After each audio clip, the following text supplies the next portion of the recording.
American army is set Oh to my god, what is respond to what this? looks like an oncoming attack. Oh my god, let's just throw historical facts right in the trash. Think I'm overreacting? Check this out. This is a picture of Pancho Villa, one of the main commanders of the Mexican Revolution that took place 70 years later. It's as if I do a documentary about the American War of Independence and put pictures of Union and Confederate troops. Honestly, what a disrespect to Mexican history.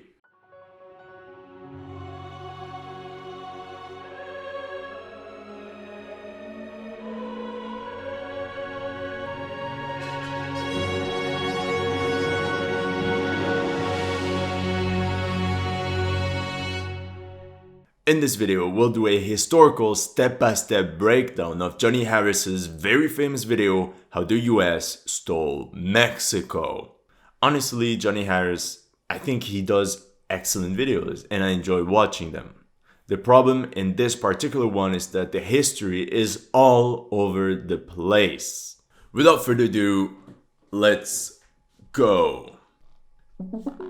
Back when the British Empire was colonizing all of this land, they drew a line. The line went right along this little mountain range, and it was meant as a boundary. Back in London, they were saying that no English settler was allowed to settle west of this line. So yes, that's true.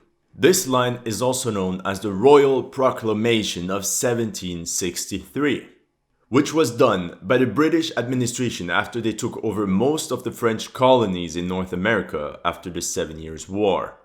The goal of this line was to basically avoid further conflict with native tribes. But many colonists completely disregarded this proclamation and continued to settle west. As you can imagine, this created lots of tensions between them and local native tribes. Just like Pontiac's rebellion, for example. The British Empire did this because they were worried that if settlers started to expand into the West, they would bring the British Empire into a war with native populations. Oh yeah, spot on, exactly. For the British, these colonists were pretty turbulent. They sort of sparked the 7 Years' War, which cost a lot of money for Britain. And the Crown was not ready for another war. They also didn't want to unnecessarily piss off France, who also had land in the West. Wait, what? No, that doesn't make sense because like we said, the French had already lost their colonies in North America. As you know, Canada was ceded to Britain and huge chunks of Louisiana were ceded to Spain. So by 1763, the French had nothing to do in this story anymore. Told their settlers to settle, but not past this line. And then the settlers completely ignored it.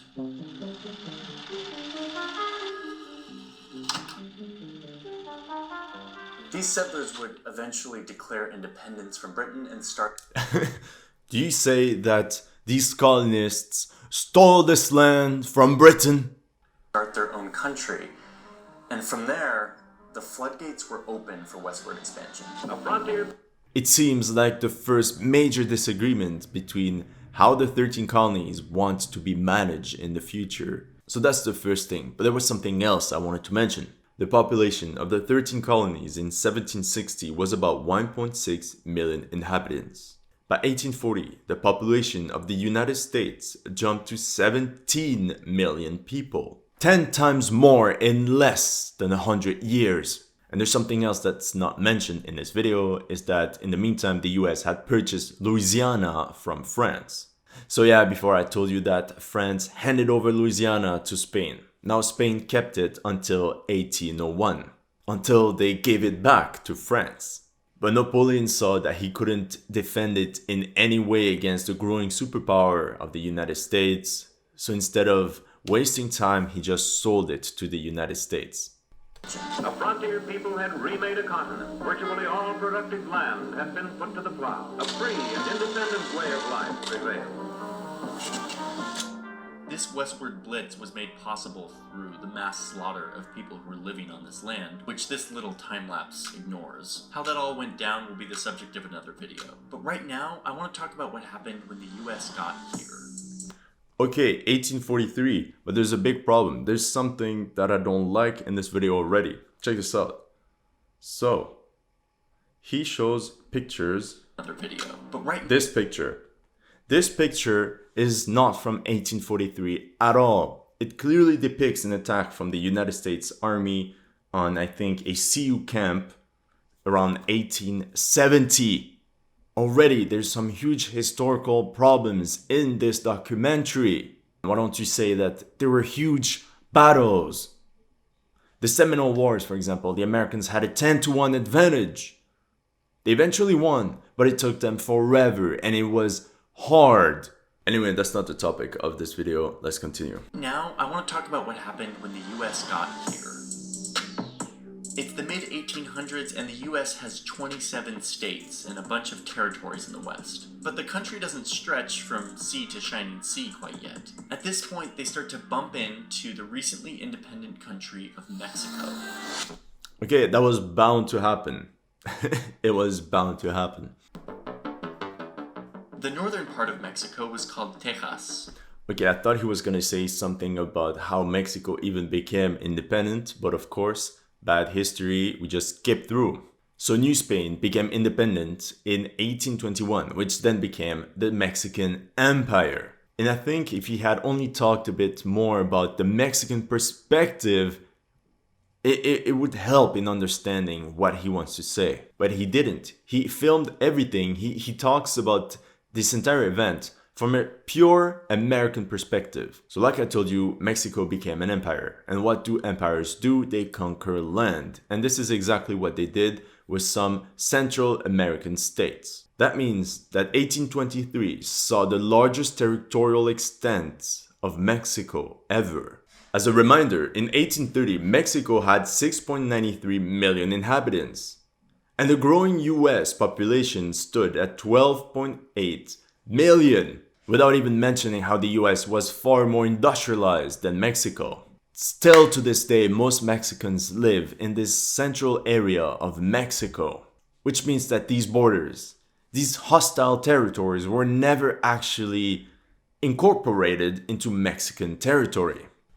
Or Texas, and it was populated mainly with native groups who had nothing to do with the US or Mexico. They had just been living there for centuries. So Mexico's looking at this fairly new, sparsely populated part of their country and thinking, what do we do with all this land? They wanted to incentivize people to go and settle in this land so it would potentially be more economically productive for the country of Mexico. Okay, was it really Mexican territory then if they had no control over this land?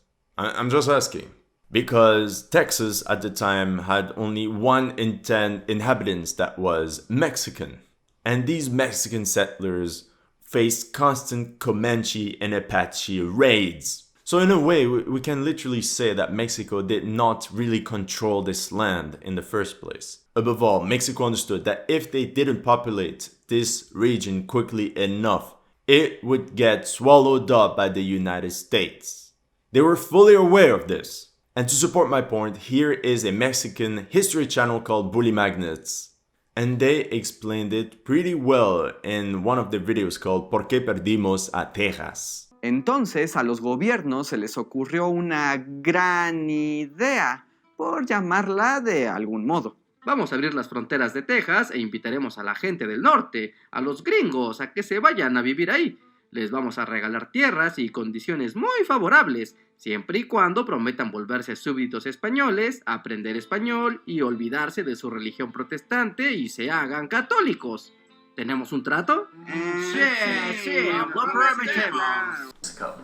So they made a plan. They started to rent huge swaths of land to American settlers. So they would come in and settle the land. And in return, these American settlers would recruit more settlers to come in and settle the land. Again, all with the hope that it would benefit Mexico's economy eventually. The worst idea in history! And it's not only me saying it. Our friend Bully Magnet says the same thing. La peor idea de la historia! The Mexican government at the time messed up hard. It did exactly the opposite. Who would have American thought? settlers fled into Texas onto this newly rented land, just as the Mexican government hoped for. But with them, they brought slaves, which was totally illegal in Mexico at the time. The problem is not that the American settlers brought in slaves. The problem is that the Mexican government let them do it. It was clearly illegal in Mexico. Why didn't the government intervene? They didn't. The Mexican government also did not enforce the Spanish language or the Catholic religion. So the three main points that the American settlers had to respect were never enforced. What did the Mexican government expect in the long run to happen? They also brought with them an attitude of independence and frontier fever, this American obsession with moving west to settle new land. The westward movement was like a great tidal wave. The odd corners were rapidly engulfed. Mexico soon realized that this plan completely backfired. No shit! What could possibly go wrong? You import a huge number of potentially hostile population in an area far from your control, and then don't even enforce the rules you set in the first place. Oh no! By 1834, there were 7,800 Mexican-born residents in Texas versus 30,000 Anglo-Saxons. And that the Americans that had rented land from them were now not interested in having Mexico as their government. So Mexico sends in the military to remind... Why would they be interested in being associated with such a weak government? Doesn't even make sense. And the settlers that they're still in Mexico, and that they're technically renting this land from Mexico. Well, this eventually escalated, and they started to fight all-out battles. Again, there's some details from the Mexican perspective that Johnny Harris just completely ignores. In 1835, conservatives took power in Mexico and installed a centralist government.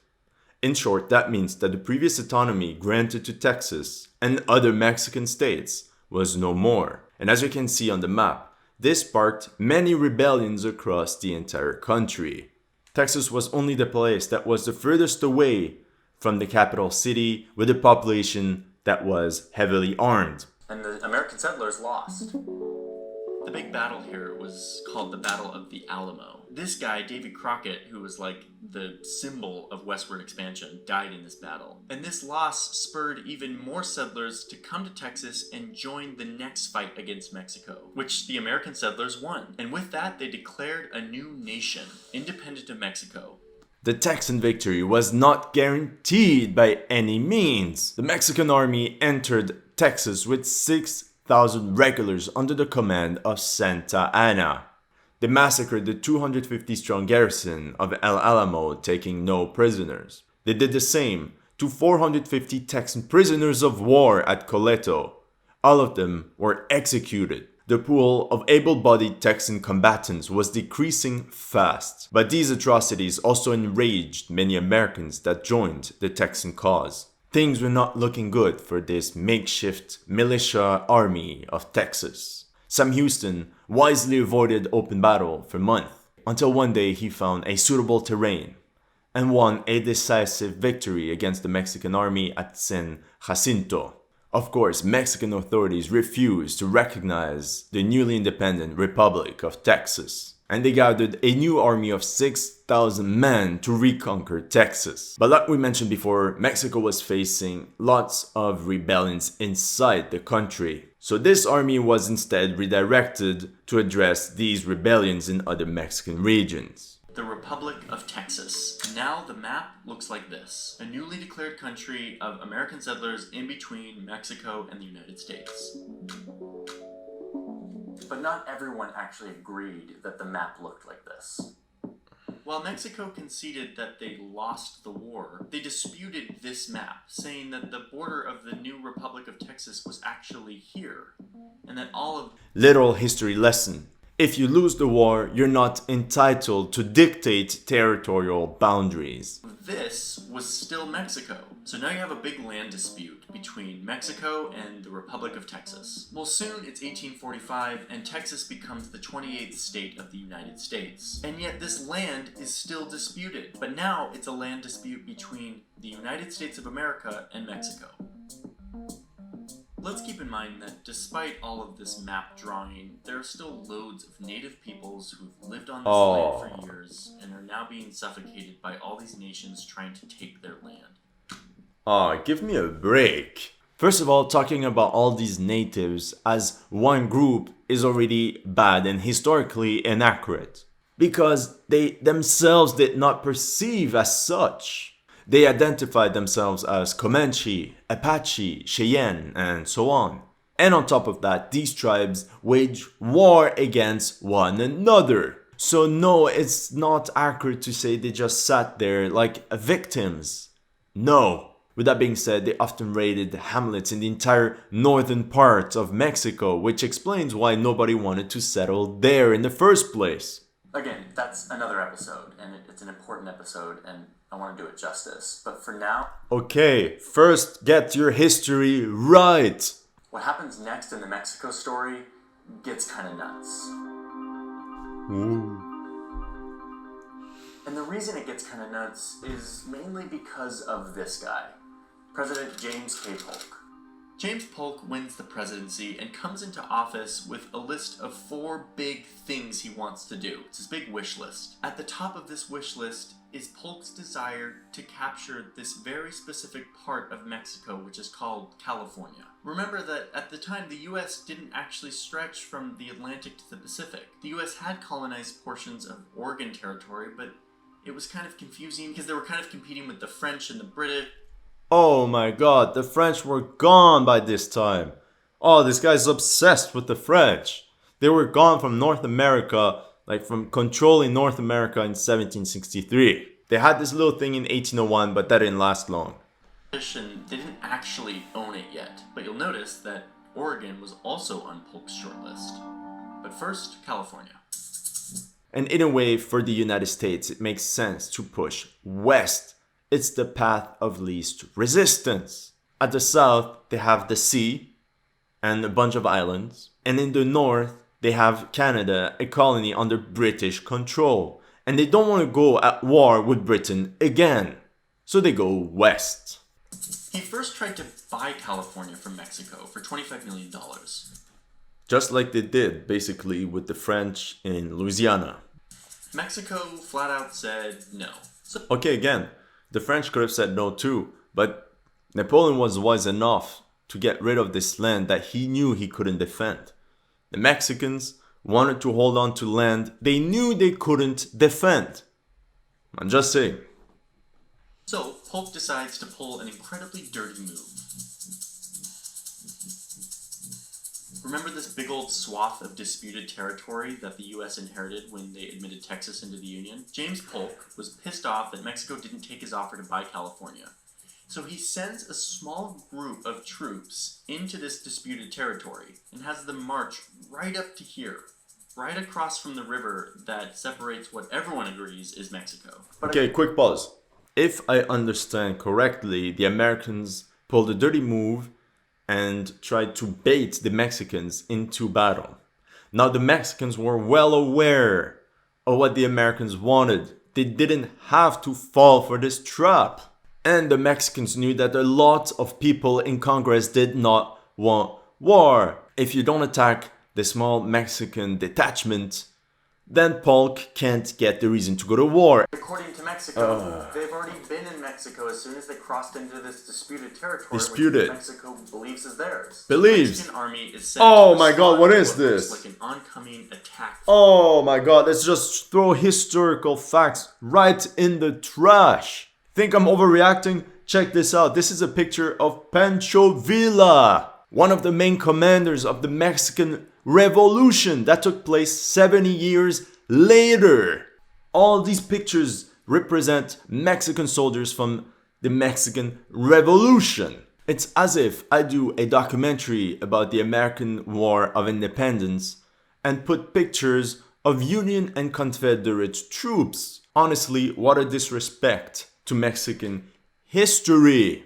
United States. This is exactly what Polk wanted. A group of 1,600 Mexican soldiers attack this small group of 80 Americans, killing 11 of them and capturing the rest. They easily won since they were outnumbered by like a magnitude of like 20. But this is exactly what Polk needed to get his wish list going. After this battle, The Mexicans knew the wish list of Polk as well. They knew what he wanted. They didn't have to fall for his trap. Polk goes to Congress and reports that the Mexicans have, quote, invaded our territory and shed American blood upon American soil, even though this wasn't necessarily American soil. It was disputed territory that most people thought was rightfully Mexico, but it didn't matter. The death of Americans was enough to rally Congress around declaring war with Mexico. The US easily won this war, and they did it pretty quickly. That's all you have to say about... Oh no! That's all he has to say about the war? Not a single explanation about military operations. Not a single explanation about the battles. Not a single explanation as to even why the US won. He just disrespects the Mexicans by saying, yeah, the US won easily. It makes me mad because there's so many things that we could say about the Mexican-American War, but it would make me talk for an hour. Remember that the taking over of Texas was originally a bunch of settlers who band together, made a militia, fought Mexico on their own, and declared the Republic of Texas. Not super great, but at least it wasn't like a government leader sending his soldiers in that he knows are going to lose to provoke another country to kill those soldiers so that he can use democratic processes and institutions to make war, all so that he can take over land from that country. I mean, 100%. It's a dirty move. But remember, many Americans were against this war and the Mexican government did not have to take this bait. They literally got fooled into a war which they knew they were unprepared for. And in that case, you don't go to war. and Mexico gave up all of this. As a part of this loss, Mexico also conceded all of this disputed territory, making it officially a part of the U.S. state of Texas. The U.S. had grown significantly in just a couple of years, and Polk got his California. The U.S. could have taken more land. Some American lawmakers at the time wanted to take all of Mexico And why was it so? Why did they say we could get all of it? Since he skipped the Mexican-American War and the military operations, we don't really understand why the Americans were so confident. It's because the US Army landed in the Mexican heartland and conquered the Mexican capital city. And no one was there to kick them out. militarily, they likely could have done this, but they only took this part of Mexico because it was the most sparsely populated, mainly by Native Americans. One senator at the time, who happened to be pro-slavery, argued on the Senate floor against taking all of Mexico, saying, quote, "We have never dreamt of incorporating into the Union any but the Caucasian race, the free white race. Are we to associate with ourselves as equal companions and fellow citizens the Indians and mixed races of Mexico?" In other words, let me put it plainly, the policy was, Oh my god, another mistake in this video is to use modern moral standards and mirror them in 1840. And if you only looked at the Mexican hierarchy at the time, you would see that they were all of European descent, politicians and military figures. The other thing, so yes, Calhoun definitely said those words, but you didn't show the other part of what he said, where the US could not be both an empire and a republic. And he argued that being an empire would strengthen the central government and be detrimental to individual states. And realistically, nobody really considered incorporating Mexico into the United States. Search for land where we can exterminate the natives and settle white people, instead of let's take land where there's already big populations that are non-white people that we would have to bring into our country. This is a policy that informed American expansion and imperialism for a very long time, and it's what guided a lot of what land... Obsessed by race. This is what I don't like. He's obsessed with race. we took over and what land we didn't take over. Okay, so through this unprovoked, racially tinged war, Polk checked off California from his list. And just the next month, Oregon was organized into a territory after working out a deal. Okay, I think there's a mistake too in the map. Like there should be a straight line because the northern part belongs to Canada. This is where Vancouver is. With the British, Polk had exterminated anyone in his way, and now he had a coast-to-coast country. A few years later, they bought... And fun fact, he only served one term as president. So that's something he could have said too in this video, but it didn't fall into his agenda. You know, Polk had this vision for the United States, and once it was done, he left. This little piece of land for Mexico, and this completed the southern border that we know today. I'm gonna stop here before I go on a 1-hour rant. Like I said, some of his videos are good. That one is not. I didn't like it at all. There were too many historical mistakes, many omissions, and it seems to me that he already had this agenda in mind before even structuring and researching for this documentary.